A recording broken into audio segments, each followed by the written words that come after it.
Hello and welcome to episode 72 of Elves, Rings, and Nerdy Things. This is your co-host, Sam. I'm here with my other co-host, Sean. Sean, how you doing? You do not sound excited, Sam.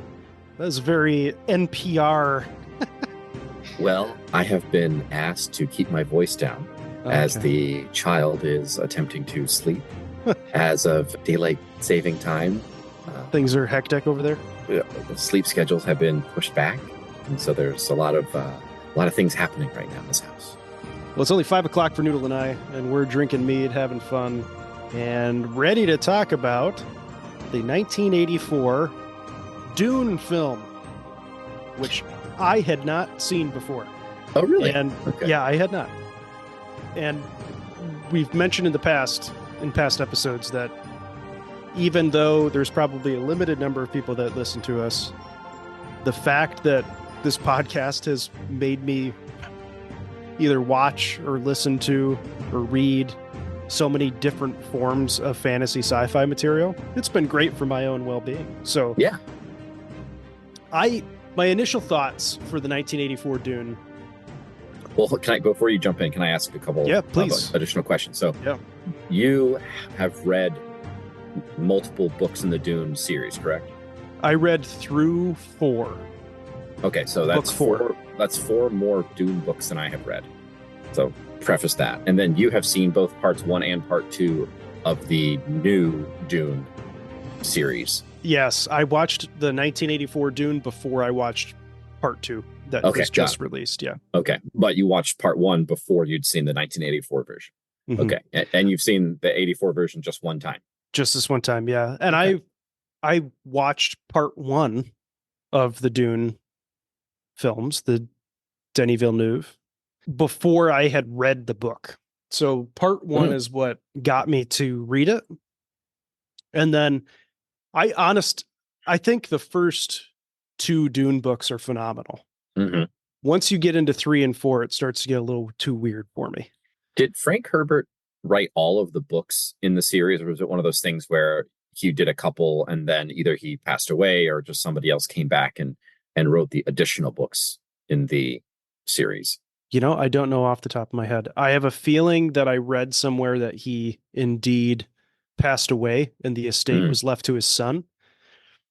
Because there's conversations like Denis Villeneuve had an interview where he was talking about the 1984 film, and he was saying how Frank Herbert really didn't like it. Oh, really? Because, and I don't want to go into spoiler territory, but so let's circle back to that then. So let's do the 1984 Dune quick plot summary and then talk, because I mean, I guess maybe it's not a spoiler alert for a movie that's been out for oh my God, it's been 40 years. But it is a spoiler for the new versions. To me are different enough to where I wouldn't want to spoil Dune's part 1 and part 2. Sure. I would say that to the extent that you want to, because in all this, full disclosure, I haven't seen part 2 yet. I know that's my own loss, but it's very hard to get out to go see a movie. We get it. You have a baby. Dude, she was sick for the past 10 days. It has been we had to cancel her birthday party 2 weeks in a row. She couldn't go to daycare. We had to we were in and out of the doctor's office. It has just been nonstop. So in that time, I was not able to sneak out of the house and go watch Dune Part 2. Plus, Haley wants to watch it too, because it's got, Timothée Chalamet in it, who is, I think, I don't know the slang, but everybody's got a crush on. Babe Magnet? Babe Magnet, sure. That might be a little dated at this point. It's dated. He's a, what do they call him? Hot boy? Fuck boy. We're allowed to say that on the radio? We're a podcast. I'll put explicit on this episode because I said the word fuck boy. It'd be funny if the people at NPR said fuck boy. Like, today on Fresh Air, we've got well-known fuckboy Timothy Timothy Chalamet. Chalamet. Okay, anyway, so Dune 1984. Dune 1984, take it away. Do you want me to do just a quick overview of the plot? Yeah, sure. Okay, so if you've read the book or watched any of the renditions of the film, Dune is about a planet called Arrakis that is known for producing a substance called spice that is used for elongating life and space travel. When it is turned into like a gas, it has the ability to like bend the fabric of space so you can travel across the universe relatively quickly. So, because of the importance of this material on this planet, Arrakis, everybody is super invested into what's going on this planet. Currently, at the beginning of the film or book, it is controlled by a family called House Harkonnen, and they are at odds with another house called House Atreides. And over the course of this film or book, House Harkonnen is removed from the planet Arrakis. House Atreides is put in governorship or in charge of the planet to mine spice. The Emperor, who oversees all of the houses, and the Harkonnens conspire to kill all of the Atreides, and Harkonnens retake the power. The son of one of the Atreides, Paul, goes out and lives with the native population of Arrakis, ends up becoming their prophet or messiah, and then basically kills House Harkonnen and then takes over as emperor of the universe. And that's a very succinct plot. I mean, there's so many more ins and outs of people are related to each other. There's this religious sect called the Bene Gesserit who are creating these Messiah prophecies and all this stuff. So it's not just a linear story. It's very complicated. And I don't think the movies, especially the 1984, they leave a lot of information out in the 1984 version that if you didn't read the book, it would be a very confusing movie. Absolutely. Yeah. And I, watching the 1984 film, was able to keep track because I had read 4 of the novels. So I already knew what was being left out or what was being shortened. So let's circle back to changes that they made from the book to the 1984 version. And we can talk about some of the reasons why, just to illustrate the density of the density of the story, and especially as portrayed in the 1984 movie. A couple years ago, I had a hernia surgery and was laid up for a week recovering at home. And my lovely wife, your sister, indulged my movie preferences. And each night we watched a movie, and Dune 1984 was included. And Haley had never seen it, never read the book, never read the Wikipedia page, which, I will do for stuff like this, just out of my own curiosity. And I had to maybe every 10 or 15 minutes explain what was happening. And sometimes it's very political. The book is much more political than the 84 movie. Like, it's there, but it's kind of surface level. And then there's all of these additional really interesting things from a sci-fi perspective, just from an epic story perspective. Of, you mentioned all these prophecies and these, like, it's not just a prophecy, it's like a civilization spanning effort in order to bring about a very specific bloodline. In many ways, it's kind of like, I don't know, I should know the answer to this, but it seems like George R.R. Martin pulled a lot of his stuff from Dune, in these warring houses, the prophecies, these kind of epic creatures, all sorts of interesting parallels. But obviously, this is the kind of, I think it's been compared often to the Lord of the Rings for sci-fi. right? Comes out in the middle of the 20th Yeah. century. This like huge length, epic story, maybe not as And highly developed in the mythology, but that's kind of it still owns that similar space within sci-fi. and if you watch honest trailers, they did a comparison between Star Wars and Dune, and then you realize just how much of Star Wars kind of feels like it was borrowed Oh, from dude. Dune. So maybe let's put a pin in this and come back to it. But the older I get, the less impressed I am by George Lucas in a lot of ways. Because it Um, just feels like he borrowed from really smart people and then combined it into something good. yeah, and I don't want to get sidetracked into a Star Wars discussion, but and to be fair, he still made the movie, and the movie was phenomenal, and he had launched this incredible franchise and this wonderful property that a lot of people have gotten a lot of joy from for many years up until about 10 years ago when things went sideways. But yeah, he stole from Dune, he stole from Hidden Fortress, he stole from other Kurosawa movies. I mean, he just read, what is it, The Hero with a Thousand Faces, or The Hero's Journey. And it's like, oh, I'll just adapt this straight into a movie. And it worked because like there's a truth to the whole idea of the monomyth. But anyway, that's George Lucas. We're talking about Dune, the 1984 film version. And I take it from your reactions that in the background, the Red Wings have scored. Yes, the Red Wings did score Alex DeBrincat. But I just want to say one brief aside just to explain the prophecy religious aspects of Dune. And this is what I think Villeneuve's more recent adaptation does really well. So, like you mentioned, it's basically a breeding program that this religious cult, the Bene Gesserit, create.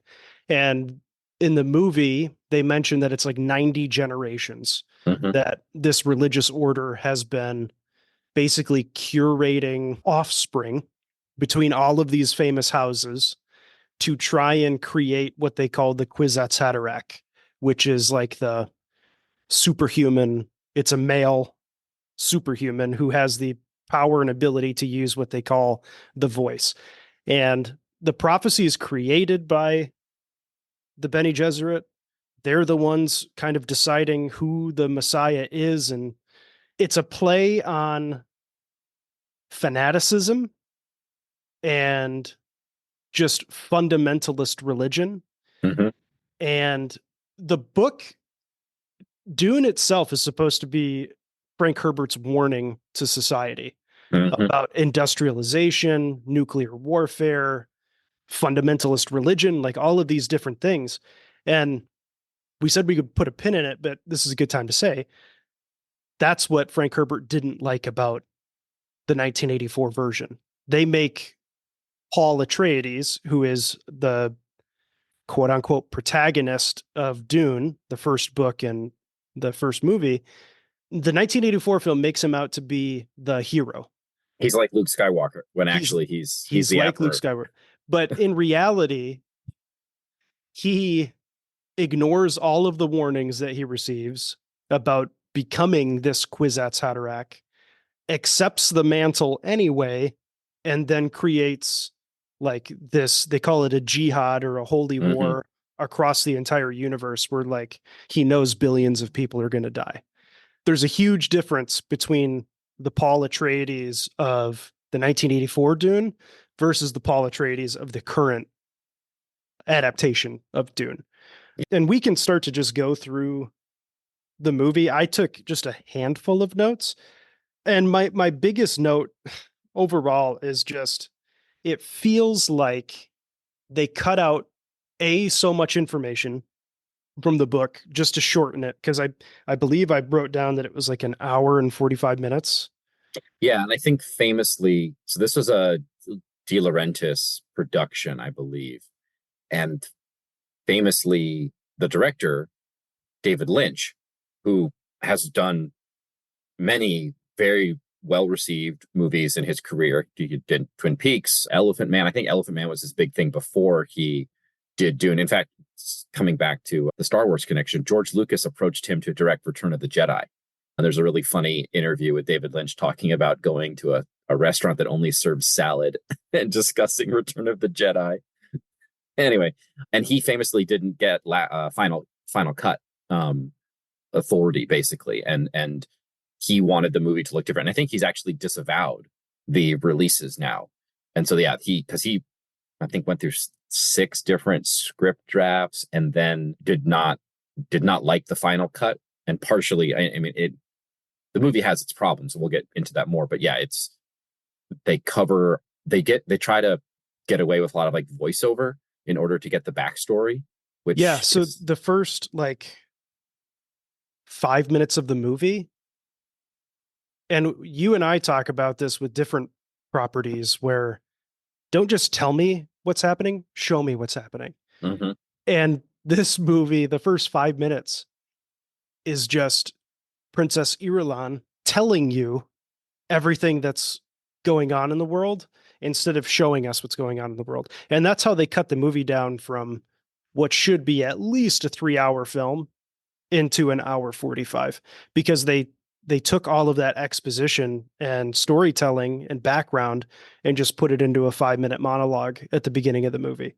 Yeah. Which I don't like it, but I don't hate it because I know that's kind of just what you have to do. And it's 1984. You're not going to put out a 2.5, 3-hour movie in 1984. That's just not, that's Yeah. modern filmmaking. Yeah. I mean, and in their defense, they hadn't yet seen the Peter Jackson trilogy to understand how the right way to do a prologue. Had they, maybe we would have gotten something different. But the voiceovers, the monologuing, exposition dumps, it does not contribute to a good story.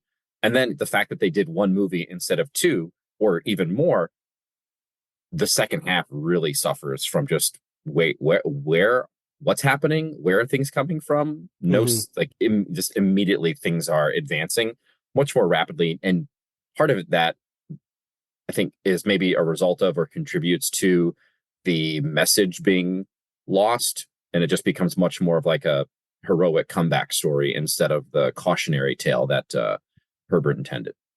Let's talk about the cast quick. All right, yeah. What a fucking phenomenal cast Right? that was assembled for this movie. Yeah. Even just like Patrick Stewart, Yep. Sting, like those two alone, I was like, I'm here for it. This is a great film. And even Chani, I can't Sean remember. Young. Yeah, from Blade Runner. Mm-hmm. As soon as she appeared on screen, I was like, oh my God, I know who she is. Yeah. But just really, the casting director did a phenomenal job with this one. It's an awesome guy. I didn't know this. This was Kyle MacLachlan's debut. Yeah. I mean, it tracks that he's in a David Lynch movie with his Twin Peaks portrayal and all of that too. Yeah. And there's some other connections to Twin Peaks, I think, with the Emperor is played by, was it Jose Ferrer? And I think his son went on to family member of Twin Peaks. Yeah, I think so. Somewhere along the lines. But then you got some other names here. Brad Dourif. So we mentioned Lord of the Rings earlier. Yes. Brad Dourif is in Brad this Dourif. with famously in the Lord of the Rings, they shaved his eyebrows in order to make him appear unsettling. And then in this movie, he's got some crazy big eyebrows, which is just a fun. Which is funny because I didn't find him unsettling. Like all of the other Harkonnens in this movie look fucking unhinged. And Brad Dourif, I didn't think looked that unhinged. It's kind of like a zany, like a mad scientist look in a lot of ways, which I don't know. I could go either way. So can I real quick detour to the young teenage years of Sam? So when I was a kid, I grew up for some time in Virginia outside of Washington, D.C., and I had a good friend. And when I moved to a good friend, Michael, and when I moved back to Michigan, every once in a while I would go down to Virginia and stay with him and with his folks for like a week or a long weekend or something like that. And there was one time when we did this trip and I was staying with them and we were going to watch a couple of movies, and his dad picked 1984 Dune and Evil Dead, and then Evil Dead 2 Dead by Dawn. So the like remake / sequel. So we watched all three of these movies in one night. And I think Dune was the last movie that we watched. And so I have this like just vague recollection of the story, and I didn't understand what was going on because I was, 12 or 13. And I just remember him talking about how gross and disgusting the Baron Harkonnen was, or Harkonnen, if you will. And that was something that coming back to this movie more recently, it's like, yeah, they did such a good job with making him as absolutely disgusting as possible.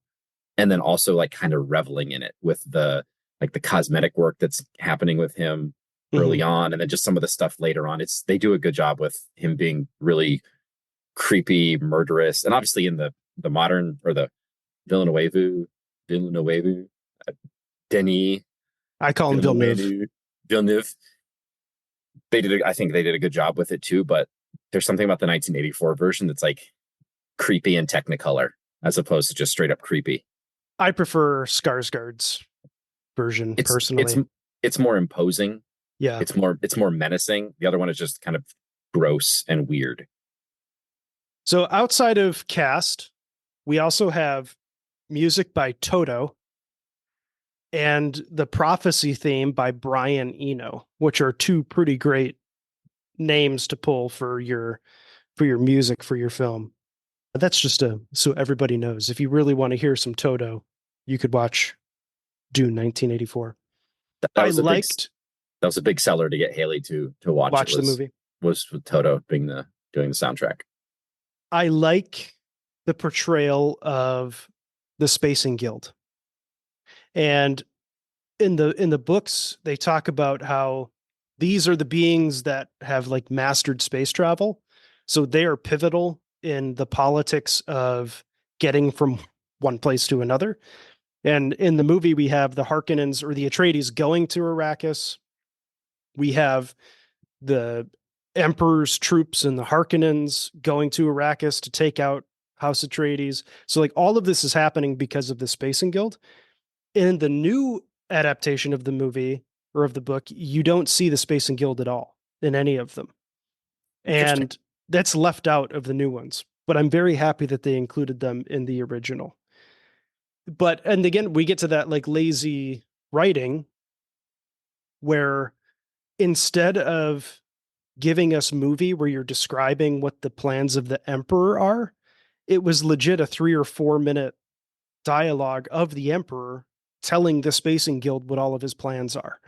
And then at that point, it just kind of it gets boring sitting there listening to him just vomit all of his plans in the movie. And I would And much rather see things, interactions between characters where you learn what's going to happen. it really undercuts the high stakes political machinations when your antagonists just go on their monologues, Mm-hmm. right? This is what I liked about the Villeneuve. I am not going to pronounce his Why did you name say right. just say Denny Villeneuve, Denny Villeneuve, Villeneuve, Denny Villeneuve. I don't know or why I just want to say say it the Denny? other way. Denny, yeah. The Timothy Chalamet version. The the villain conversations are happening in secret, right? And they go out of their way to show that they're happening in secret. And we get hints from the Paul and Duke Leto about the suspicions. You Mm-hmm. get that, they know something is up, but the villains aren't making a PowerPoint presentation in front of the entire royal court about what they're going to do. My next note in the book Dune, these personal body shields are Mm. created. I don't remember the technical term that they use in the book or movies, but you press it and it stops things that are moving fast from hitting you. So sensibly, if you were to turn on your body shield and someone shot a gun at you, it wouldn't penetrate your shield. It would kind of deflect off. The only way to penetrate these shields and kill somebody is to move slowly. So like the martial arts of like sword fighting, dagger fighting, all of that is really important because you have to be able to slowly bring your knife through a shield to then kill somebody. In the 1984 movie, the shields are so fucking goofy. They look like Yeah, Minecraft, yeah, it's bad. and it's It's really so bad. bad. It's Like, blocky and opaque, and it's just chunks of people moving across the screen. yeah, it's Yeah, legit rectangles, and you can barely see the person inside of it. And I I appreciate it because they tried to use it, but I think their interpretation of what those body shields look like given it's 1980s, so they get a benefit of the doubt, but it still looked really, really goofy. I mean, you compare that to the new version, and the shields are really cool because Yeah, it's like you can tell that they're there. Yeah, there's like the slight they vibration and wobble. Yeah. yeah, a little bit of a distortion, and but it doesn't interfere with your ability to understand what's happening in the scene. Next, there's a scene on Getty Prime where the Harkonnens are from, where Sting walks out of a steam room, basically buck ass naked. Yeah. And he totally asked for that to happen. I can't imagine that was in this script. I feel like Sting was like, I feel like this would really work if I just walked out with this iron Speedo on, basically. And was this one of Sting's first big appearances in a movie? I would imagine. Yeah. I can't I'm gonna imagine look. he's done very many. Yeah, because that's what a way to announce yourself as a an actor. The steam shower underwear dance. And the Harkonnens in general, like Getty Prime, the Harkonnen planet, just looks like one giant Chicago meatpacking plant from like the 1920s. Oh yeah. There's a pig for some reason hanging there, and they're like cutting pieces off of it. For some reason there's a cat in a like cage. Oh yeah. Well, that's so they when the Harkonnens take over Dune from the Atreides, they They take kill. Thufir Hawat. Yeah, they kill a lot of people, but they basically they abduct Thufir Hawat, who is the Atreides mentat, so the like super genius. And I think they're supposed to use spice to like enhance their mental abilities, right? Yeah, I think so. Yeah. And so they, in order to make him subservient to the Harkonnen, they poison him.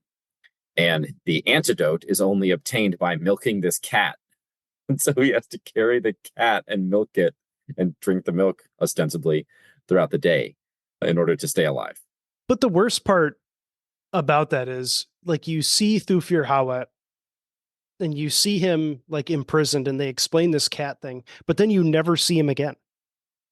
It's like this is the last time you see him in the movie. And Is the they talk about him being used by the Harkonnens because he's a mentat, but then you never see him again in the movie and they just leave him. And that's where I think the movie kind of suffers with its runtime because there's so many of these plot pieces that it never comes to fruition because Mhm. they had to wrap up the movie. Yeah, it's rushed is the best way, right? Mm-hmm. I've been consuming a fair amount of Game of Thrones, A Song of Ice and Fire content recently, somewhat in preparation for the next season of House of the Dragon, but also just to scratch an itch.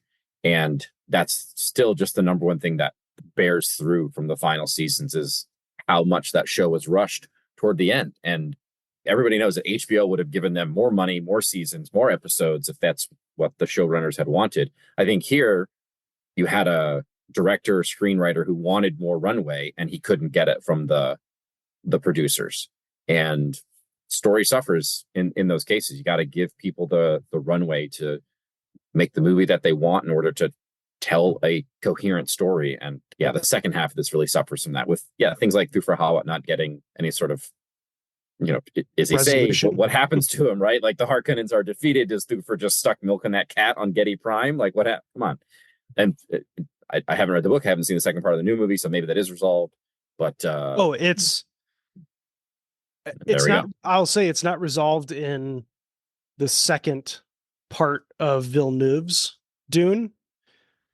I think they lead you to assume that he was probably killed in the attack on Arrakis. But in the books, he's definitely used by the Harkonnens and has a role to play in the second half of the novel. So there are some other relatively evocative parts of the 84 movie, which I don't think have any foundation in the novel. One of those is the heart valves that the many of the Harkonnen servants have installed. And I think even Thufir Hawat does as well. The which little is it's so weird. it's I mean it again, going back to my earlier comment about how the Baron Harkonnen is creepy and but almost campy. Like, for those people who haven't seen the movie, there are servants and prisoners have a valve installed in their chest that allows the assumably Baron Harkonnen, but maybe other senior members of House Harkonnen, to kill people basically not instantly, but relatively quickly, by disrupting the flow of blood to their heart, and it allows you to suck the blood out of their chest while it's happening. And we see this, I think we see one example of this with like one of the servants in House Harkonnen, and it's very disturbing. But that has no basis in the book, right? Not that I remember. Yeah. I remember watching that in the movie and being like, what the fuck just happened? Yeah. Because then they don't even mention it beforehand. Like, you just see him float over, because Baron Harkonnen is like, he's so grossly overweight that he's like strapped up with suspenders, or like a suspension system, because he can't move around on his own. It's At like least that's how, anti-gravity kind of like it's like yeah, anti-gravity pants or something. yeah. And that's how he's portrayed in the books. And he, for some reason, floats over to the servant, pulls something out of his heart, and then starts like drinking the blood and playing in the blood. And it's out of nowhere. And it was really, really bizarre and strange. I wasn't a huge fan of it. Yeah, it's disturbing.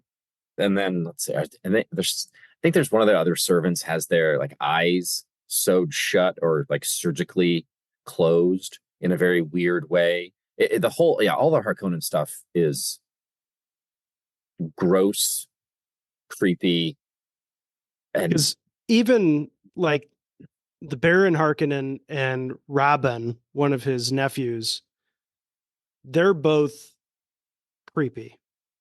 But then randomly, Fade Rautha, who is played by Sting, is just like this hot, and it just doesn't make any sense. At least in the new Villeneuve adaptation, God, what's his name? He played Elvis. Austin Butler. Butler, yeah. Austin Butler at least looks creepy as shit and does a really good job of like playing like a villain, but it just seems so out of place for Sting. Like all they did for his appearance was spike his hair up a little bit. Yeah, it's like almost stunt casting in a certain way. Mm-hmm.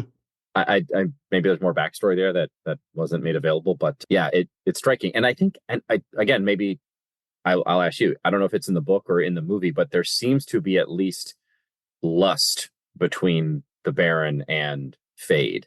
The Baron is kind of a creeper toward his nephew. Yeah. I don't know if it's in the book, but it's very evident in at least the 1984 movie. Yeah. And I mean, I don't have much more to add versus talking about like general thoughts about the 1984 movie. If you've read Dune, I would recommend watching it because your brain will fill in a lot of the gaps. And it's nice to visualize some of the things too that you read about. I think there's a place for the 1984 Dune. Yeah. I just think that the current adaptation is more of a faithful adaptation of the book. So if you're a book lover, I would pay more attention to the modern. But if you grew up with the 1984, I think there's a time and a place for it. Definitely. Yeah, I was trying to think about this earlier where I it's not a good movie. I don't think it's a good movie. It is an interesting movie. It is a movie that I do not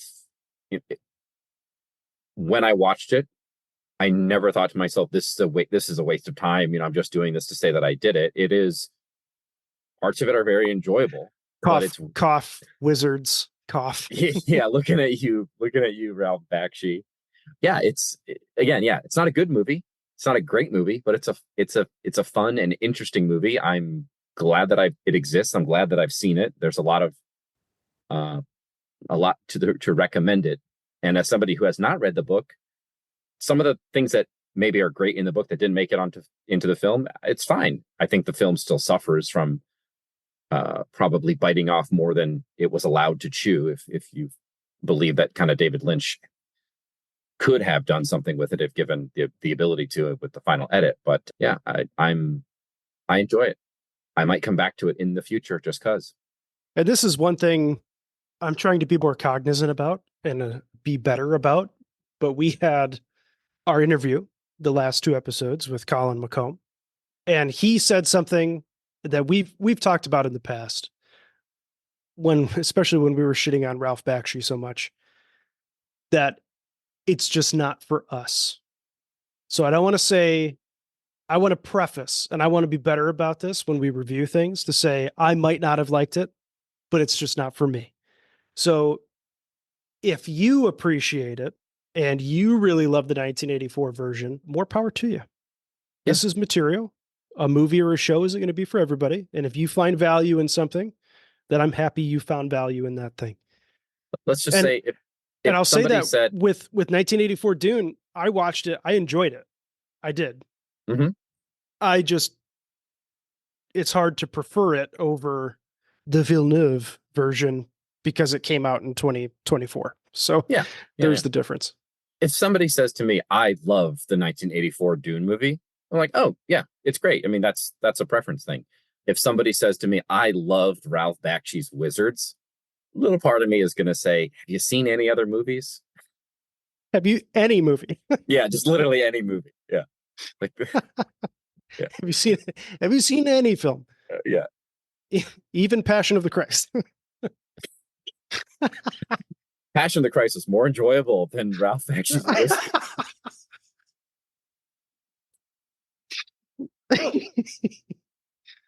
Yeah, I mean, I think so personally. Yeah. All right. Well, anyway. 1984 Dune, 2 thumbs up, 1 thumbs up. It doesn't matter. If you have the opportunity, go see it. It's a wonderful entry into the library of pop culture, and you will always have something to talk about if Dune comes up. Even if you've never read the books or seen the new movies, if you've seen Sting in metal underwear dancing underneath a steam shower, you can contribute to the conversation.